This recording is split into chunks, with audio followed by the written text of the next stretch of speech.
Aloha mabuhay balik on the interwebs. Today we're going to go and do just the setup, the internal setup review or walkthrough of the Denon AVR-S750H, the AVR-S750H for Denon line. All right, so all you do is press setup. Okay, when you go into setup, it's going to go ahead and give you audio, video, input, speaker, network, HEOS account, general and account assistant, setup assistant. Setup assistant is what you probably want to do first, but really you paid for setup assistant. It used to cost on amps, it used to cost over $1,100, right? $1,200. Now you can get a budget amp that's sub $400 and get that setup assistant. So use it if you're not used to this stuff, right? That is the most easiest way to get anything done, right? Get your sound done, excuse me. But I'm going to walk you through everything, and hopefully this all helps, right? So let's go set up an audio. It gives you the manual control to do the center levels. An example of that is you can just say how many dBs you want, right? A dB, what's a dB? So when you talk about dB, for this general purposes, for the hobbyist enthusiast, treat it like volume. But it actually is decibels, right? You can rate that a little bit different, okay? Same thing on the subwoofer level. We're going to go into the subwoofer, same thing, right? So everything's at 0 because we just opened the box up, okay? So a couple of things here. Do you want cinematic EQ, a cinema EQ? Again, listen to it default first, or at least setup assistant then from that default, so you can get what's baseline, and then you can start listening to what you want to hear, okay? Virtual speaker on. Virtual speaker means that you don't have a center channel, and it's going to pretend you have a center channel. Center spread, you do have a center channel, but it spreads out to the right and lefts on the fronts. I actually like that, especially on my Yamaha. On the Denon, it works well as too. I can tell you 5 years ago I wouldn't have done that, but they made a really good acoustic sounding now with that center spread. Again, virtual speaker is when you don't have a center speaker. Okay, center spread is when you do have a center speaker, but it spreads it and you have wider front end. Okay, a wider front range. Okay, so go back there. Restorer is when you want to go reset back to 0. Once you do that, if you did use a setup assistant, you got to rerun it again. Okay? Okay? Go back. Audio delay. If by chance, because you are running through preamps and things like that, if the lips are not matching the movement, the sound's not matching the movement, then you would set these delays. Okay?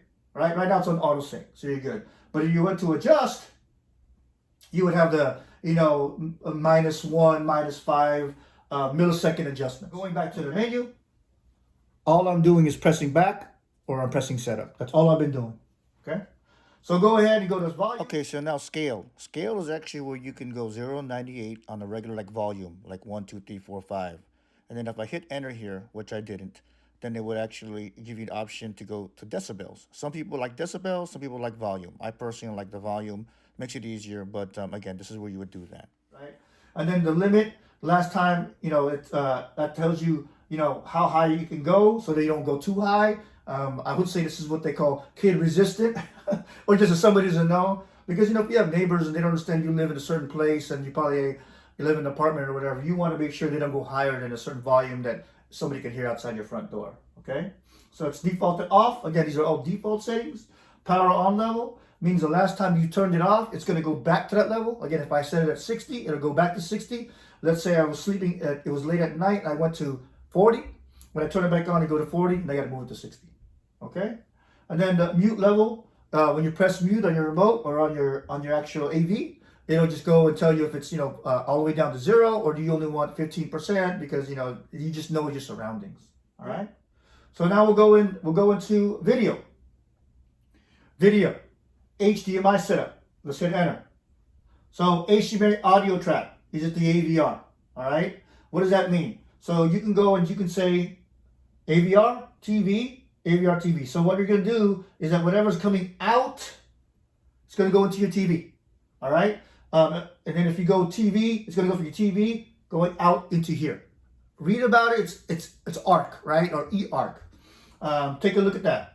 HDMI pass-through, meaning anytime you go up and down with the video signal, it's just going to pass all the way through. Pass-through cable source. I'm using right now cable and SAT. That's where my Apple TV is connected to, right? Again, what are those settings there? They're all your inputs. Blu-ray, DVD, game, I believe, right? Those are all your inputs. Wherever you plug your source, right, into the back of your amp, that's what's going to go. Okay, so select, RC select means remote control. So this means when you turn on the power, you're powering on your source, which is like an Apple TV, Xbox, PlayStation, Blu-ray, all that kind of thing. And it also powers on your AV. The other one is it only powers on your Apple's TV, your source, or your game box, or your Xbox. Okay? Again, rewind and do a little bit more research if I'm going a little too fast. I'm just trying to get through the video so you can actually see all of the things you can do with this AV, right? HDMI control, does that mean that everything you have on your eARC, if you're controlling anything, you turn your power off on your source, turn your power off on your TV, will everything turn off? And right now it's on default is off. I usually go through this. Oh, thing you have to understand is I'm still using the default settings. I will make another video of how I use my settings. All right. So again, I'll try to label that as much as possible because I wanted to put it in biteable chunks. Right now, this is just showing you the full functionality, the things you can do, a little bit of recommendations. The second and other videos will be what I do and my recommendations if it was in my house. All right. So ARC controls everything. Is it on or off? Right. Everything in the ARC setting. So just because you have HDMI doesn't mean it's plugged into ARC. All right. If you have any questions with that, please let me know. I do have a lot. People do send me all those questions on my other AV videos, so that'd be great to get. Okay. Now let's just give an example. I do HDMI control and I turn it on. Now all these things turn on. Like I was saying, TV audio switching is turned on, right? Or you turn it off. Okay. All these things, TV audio switching means that if you are playing sound through your TV, it automatically talks to it and turns it off. Power off control, all, everything that's connected, your source, like your Apple TV box, your AV, and your TV, right? And then these are all again default. Power saving, do I turn it on or off, okay? And then smart menu, do I turn it on or off, okay? Now, if I turn that back to default and I turn it off, and I turn ARC on, I don't have that control. I have to turn both of them on. You see that? What I was mentioning, just because you have HDMI doesn't mean you're using the ARC port. The port means the where you plug it in. But if you turn off HDMI and you're only using ARC, that fully controls it because it knows, right? So it's all self-configured. What's the easiest thing to do? Leave it all on default right now and start playing your remote controls. I say that because, for example, an Xbox way it controls HDMI has its own internal settings. So does the Apple TV, right? So does any of the sticks that you have, the Alexa stick or anything like that. Talking too fast, right? So this is probably the most questions I get, right? And let's just move on, but hopefully you're getting it. Just because you have HDMI doesn't mean you can power everything, right? And you have to turn, and if you use your ARC port on your TV, then you can have more power, all right? More control, okay? So let's go back. Turn everything back to default and go back. All right, now let's talk about inputs, okay? Go into input. Input assign, what does that mean? So in the back of your AV, you're gonna have HDMI 1, 2, 3, 4, 5, and so on and so forth, right?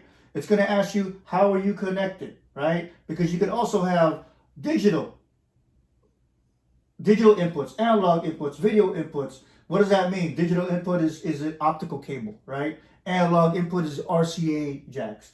Video is like the S-video plug, right? So you're gonna configure all that. Typically nowadays it's all HDMI unless once in a while you have optical, right? So again, all default. But what can you do? You can actually go ahead and configure them to make sure they're all ready to. So that being said, this kind of gives you a display, how they're connected, and do configurations, right? Assignments. Source rename. This is where you take that cable, satellite box, and all that kind of thing, and you just rename it. So here's the beauty of this thing right here. my Apple TV is called Ray Apple TV, so it automatically picked it up, right? There's a lot of technology in HDMI and ARC, right? So it automatically picked up, so it's going to rename it now automatically, right? And if I had an Xbox here on a game, and one thing you have to understand is you don't have to put your DVD player on the DVD. You can put it onto the cable sat, or you can put it onto Blu-ray, or you can put it onto the game. Hopefully you understand what I'm saying, is that just because the source is a true DVD player doesn't mean you get to put it in DVD input box. All right, and then this is where you go and press enter, and you would go and do custom, and you'd rename it. But it picked it up already, right? Okay, picked it up already. Next one is hide the sources. So let's just say all I had was my Apple TV. I don't have anything else, which is actually what I have. So I will go ahead and turn Apple TV. It sees it, it's the main zone. I would say I would press enter, and I would say hide. What that does is it'll never show up as an option for me to go and click, right? It's more like cleaning your closet and taking out the clutter. I mean, if you just turn on your EV, there's no real reason why it would ever show up, right? Okay, now we're going to go into source level, okay? So for some reason, I've never really had a use case or a reason to do this. If for some reason your sources are louder than the other, right? And I'm talking about, I've had complicated, more sources come in. The source again is, your Xbox and things like that. I'm sorry if I repeat myself, but I'm trying to address the questions that I get a lot from my other videos, right? So if your source, for some reason, your Xbox is a little bit louder than your Apple TV, you can turn your Xbox down on this, all right? Now we're going to speakers, okay? Now you have your Odyssey setup, which is basically the setup assistant. We're not going to do that. Only reason is because it'll turn it on, right? Let's just go and press it so you can see what I'm talking about. It's going to go and start your setup assistant. And this is what the setup assistant looks like. And we don't want to do that right now because I'm just trying to show you what the settings do and what they're about, right? So we're going to go to manual setup, again, for the speakers. So we go to manual setup. We'll go to amp assign, okay? We'll go to see what zones you have and all that kind of stuff, okay? So as you're seeing here, you can adjust all these things, right? What is your assign mode? Let's go back to default zone. We're going to go to speaker config, right? This is the default you have. So again, if you did your Odyssey / setup assistant setup, this will be all pre-configured. Now, let me get into that a little bit, just because you're setting, if you're walking through with this and you've already done your Odyssey setup or your setup assistant. So you have front speakers. Are they going to be large or small? And at the end of the day, I'm trying not to give you too many of Ray Buzon's my tips, but at the end of the day, I set everything to large. I have bookshelf speakers, right? I have these speakers right here, okay? They are 5 1/4 speakers. So I have these speakers right here. They're 5 1/4 speakers, right? And even though they're 5 1/4 speakers, I put them on large, even though textbook-wise, they want you to have the big tower speakers. I do that, and I play it, and I play my movies. If I hear cracking, I'll move it down to small, okay?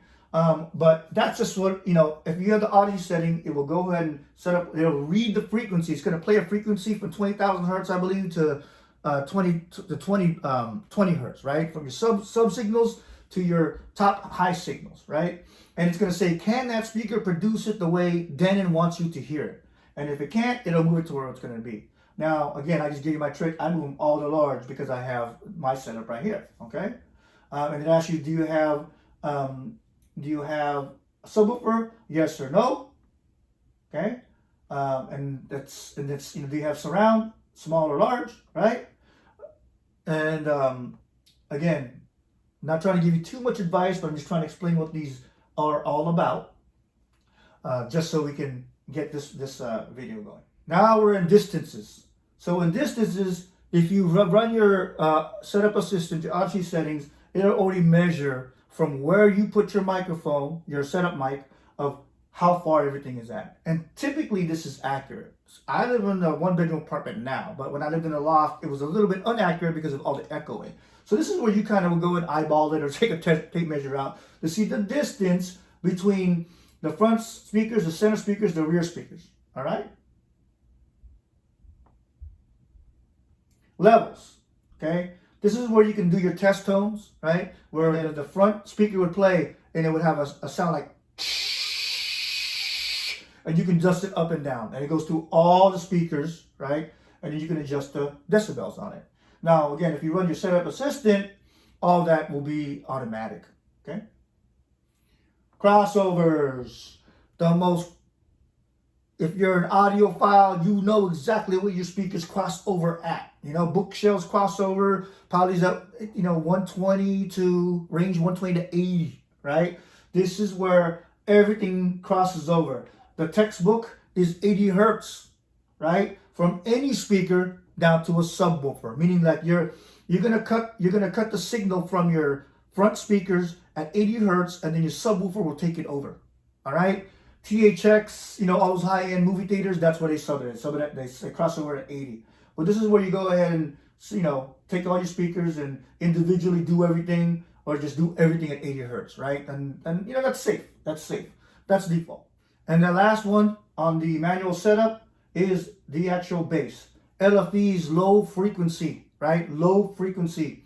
So you're going to go ahead and take that, and you're going to say, I'm going to cut off my low frequency on my main speakers and on my subwoofer to 120 hertz, right? Doesn't match up if I'm cutting everything out at 80, right? But if you did 80 on the previous one and said all, this would match. Okay, this would match. So typically if you have a dedicated subwoofer or subwoofers, you would go ahead and just do LFE mode, and then you would set it to your crossover mode, which, again, it would match if you set all on the previous speaker. Rewind that so you can see what I'm talking about, right? But again, we're leaving everything at default right now, and I'm going to go to the next one. I'm going to do what I do, right? All right. So we covered all of those settings. Now we're going to go back and we're going to go to network settings. Network settings, basically, if you have a hard wire from your internet provider, go ahead and do a hard wire. If not, this is where you would do the network setup, meaning like what kind of connection you have and all that kind of stuff, right? Connection meaning, are you using wireless and Wi-Fi, and then having the settings. This would show you if for some reason you were troubleshooting. This would show you all your IP addresses. I'm telling you this right now. That's not AV, right? That's more networking, and this is more of an AV thing. I am an IT guy, so I think that's just above and beyond what this video is all about. But if you have any questions, please let me know. Okay, please let me know. And then the HEOS account, again, that's more when you have that kind of setup and you have that service. I'm not going to get into that as well because that's more of the Denon specific, and it's actually something that I don't actually really use right now, right? So here's the general settings. You have your language, is it English, is it not? Eco mode, this is the default settings, right? Default settings. And then again, in my second video, will show you what I did. Bluetooth transmitter. It's actually going to start trying to do is it transmitting or is it not transmitting? So I just wanted to show you that real quick. Zone 2 setup. Zone 2 setup, so you can actually play your music in a different area, right? Showing you what kind of volume you want. Variable volume, meaning like your volume from your main room and your your main room and your zone 2 is the same or not the same. Limit volume again, just so you don't, you have a limiter there. That could be louder because it's outside versus you're inside, and you can set the volume from the default to lower or higher, right? And then power on volume, like I mentioned before, when you turned it off, it'll go back to last, or will it go to mute or 1, 2, you can actually set that, right? So setup assistant is running the whole Odyssey setup, or the setup system where you use your mic and cable, right? And sorry if I'm repeating myself. So that is the Denon, right? AVR-S750H, what the menu looks like by default out of the box. Stay tuned for my second video of the settings that I actually used or prefer from my experiences. And these are my experiences, and you're going to have a whole interwebs full of experiences. But again, I am more a movie watcher on my amp, even though I have Tidal and I have HD sound and all that kind of stuff, right? So hopefully this helps. Please pause and rewind and go back to things. Please post questions, and I'll go and help you as much as I can. I know that I was, talking about the HDMI versus ARC or together. Take a look at that. There's a lot of things you can do. On the next video, I'll kind of talk about that, or if you tell me to do a video just on that. Again, my biggest questions on an amp are, why are there so many settings, right? What if I don't have X speaker, right? Dolby Atmos or center speaker. What is ARC or HDMI? how many cables do I actually need to run if I'm only running one source, meaning an Apple TV, for example, one AV and one TV? How do I do all that, right? What do I do if I have multiple sources, right? What happens if I have a eARC versus ARC, that kind of thing, right? So hopefully this helps you. And again, there's a couple of ways to get into the menu. I'm showing you the remote setup button menu. You can do it through your front of your console, your AV, and you can also do it online through the network. So take a look at all those things. I'm a simple guy. I want to do it this way, but I also am an IT guy. So once in a while, I will use the laptop, and mostly because I need to cut and paste something and show somebody how to do it versus coming over here and doing a video. All right, does that make sense?